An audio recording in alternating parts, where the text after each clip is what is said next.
Hey strangers, I'm Timothy Wheel. It's Monday, so we're doing week 2 of 5 Strangers, and this week we're talking about bucket list. Am I doing this right?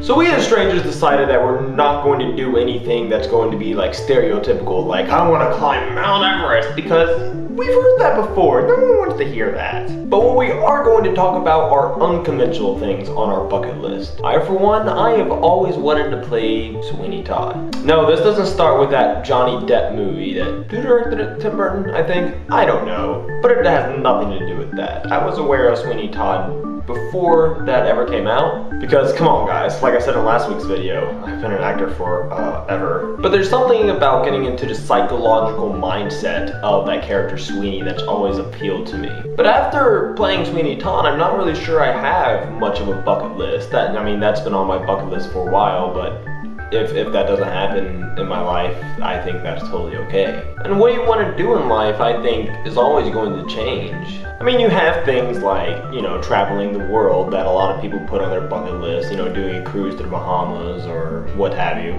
But I think there's too much significance built around things like that.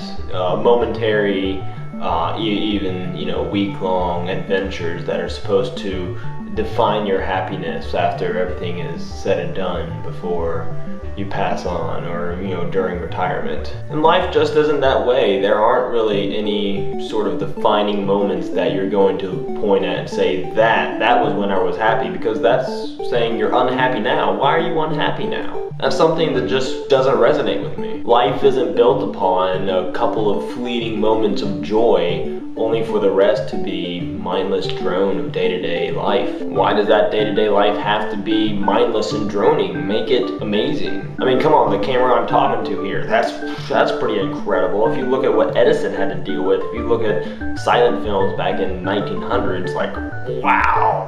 I mean, I'm just constantly fascinated by technology. That doesn't even need to be technology. I mean, but behind the camera, I have this plant that I prop the camera up against in order to film, and molecules that go into making this plant alive and making you and I alive. I mean, that's amazing. When we wake up in the morning, just the entire world is amazing. There's no such thing as short passing moments of joy and happiness, because it's always around us. From the minute you wake up in the morning, what's the first thing you do? You're gonna check your laptop or your cell phone. And isn't that amazing? I don't know, just something for you guys to think about. Something for you to take with you on your day or the next day. Just, if you're sitting there and you're like, I'm in a bad mood, and you're sitting there and you're going, oh, if I were only doing that, that would make you happy. No, it won't. Not in the long term. You have to create it every second you're alive, otherwise your life will be mindless and droning on into emotions of nothing. And that's not what you want out of life. Strangers, I'll see you next week.